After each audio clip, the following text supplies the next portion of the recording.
Mesopotamia मूल रूप से दो शब्दों से मिलकर बना है, मेसो और पोटामिया। मेसो का मतलब बीच और पोटामिया का मतलब नदी, मतलब कि दो नदियों के बीच के क्षेत्र को मेसोपोटामिया कहा जाता था। इस वीडियो में आखिर तक बने रहिएगा। इसमें आप मेसोपोटामिया की कुछ ऐसी बातें जानोगे जो वाकई में आपको हैरान कर देंगी। पश्चिमी एशिया में फारस की खाड़ी के उत्तर में स्थित वर्तमान इराक को प्राचीन समय में मेसोपोटामिया कहा जाता था।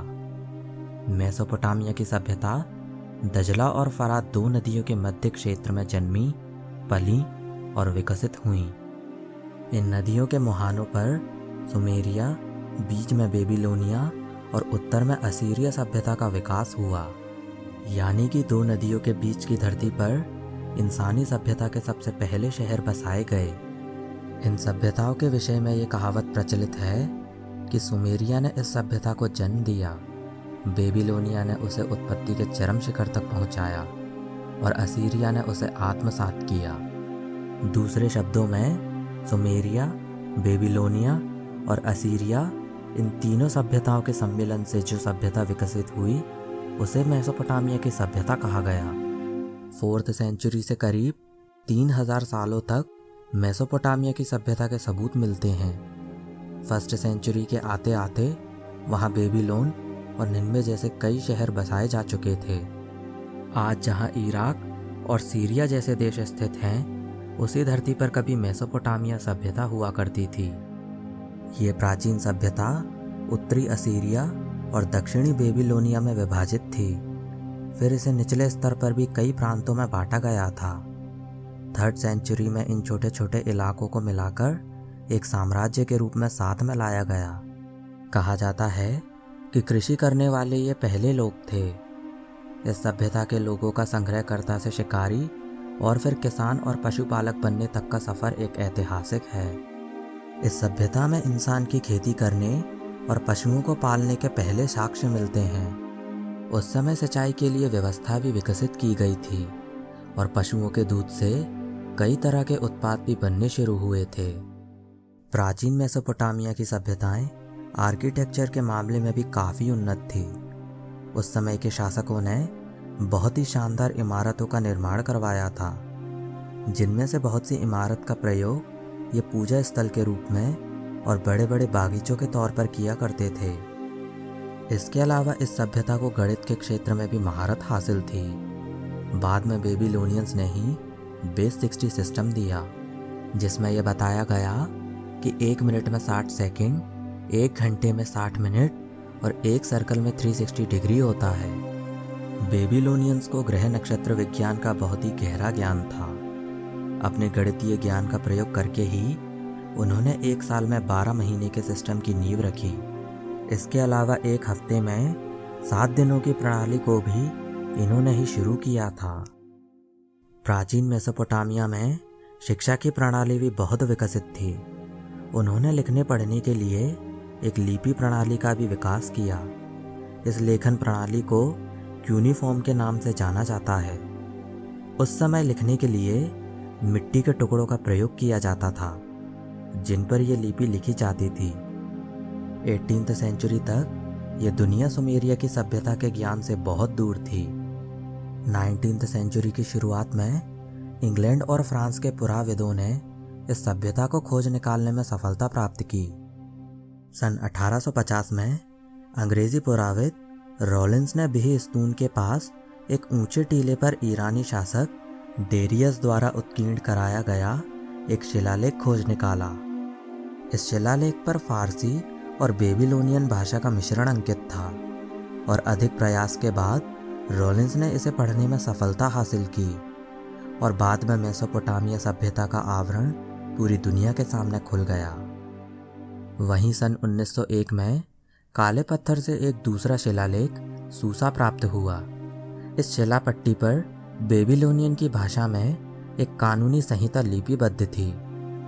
19th सेंचुरी के शुरू में ही सर लियोनार्ड वूली ने ईरान के अति प्राचीन नगर उर के उत्खनन द्वारा बहुत ही महत्वपूर्ण अवशेष प्राप्त किए। इस नगर की खुदाई में मिट्टी की तख्तियाँ, इमारतों के खंडर, विभिन्न कलात्मक वस्तुएं और शासकों की समाधियां प्राप्त हुईं। उत्खनन में प्राप्त विभिन्न वस्तुओं और शिलालेखों को पढ़ने के फलस्वरूप मेसोपोटामिया की महान सभ्यता मानव प्रकाश में आई।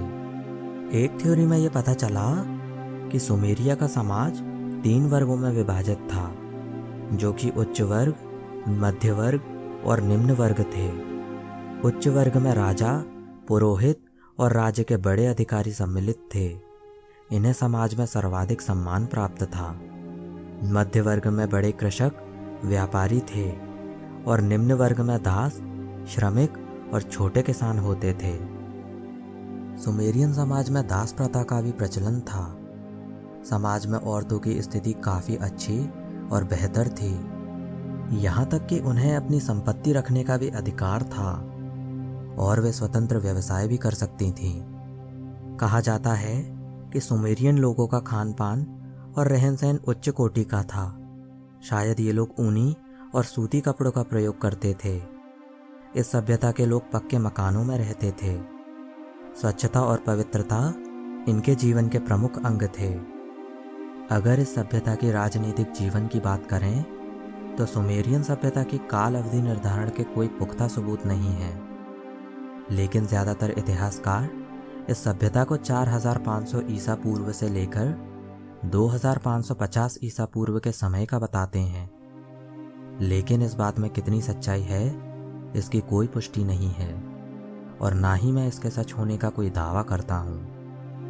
प्राचीन काल में सुमेरिया सभ्यता में छोटे छोटे नगर राज्यों में विभक्त थे। हर एक राज्य का स्वतंत्र शासक होता था, जिसे फतेसी और फतेस्ती कहा जाता था। खुदाई में प्राप्त अवशेषों से पता चलता है कि राजा एक विशाल महल में रहता था और कई अधिकारियों, कर्मचारियों और पुरोहितों की सहायता से राजकीय कार्यों और शासन संबंधी कार्यों का संचालन करता था। ऐसा लगता है कि शुरुआत में सुमेरिया में लोकतांत्रिक शासन प्रणाली स्थापित रही होगी।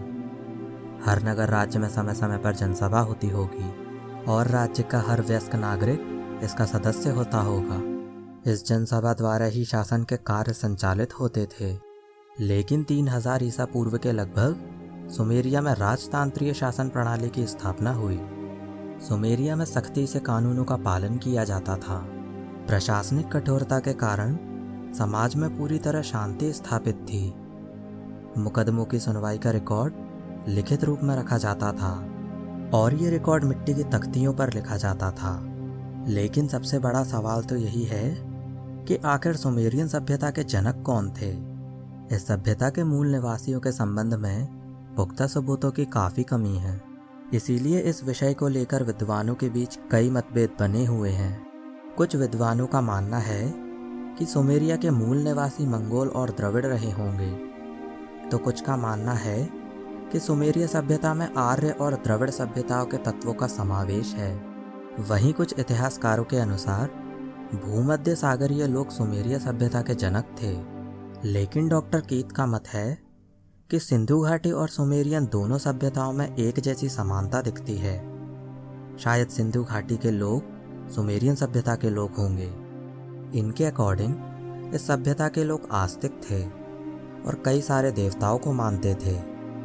देवताओं की भी श्रेणियां थीं। सबसे बड़े देवता को उससे छोटे देवता पूजते थे और इस श्रेणी में सबसे अंत में मानव आता था, जिसे सबको पूजना होता और सबकी आज्ञा का पालन करना होता था। ये लोग जीवन और धर्म की गहराई से काफ़ी जुड़े हुए थे।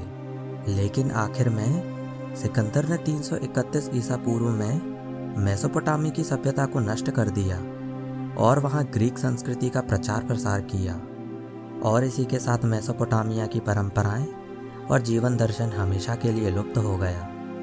इस ऐतिहासिक सभ्यता के अवशेषों को हजारों साल बाद फिर से खोद कर निकाला गया और अब इन्हें पेरिस के लूव्र म्यूजियम में सहेज कर रखा गया है। तो इस वीडियो में बस इतना ही। अगर वीडियो अच्छी लगी हो तो आप इसे लाइक और शेयर कर सकते हैं और ऐसे ही इंटरेस्टिंग वीडियोस देखने के लिए चैनल को सब्सक्राइब करके बेल पर क्लिक करिएगा। मिलते हैं अगले किसी नए टॉपिक पर।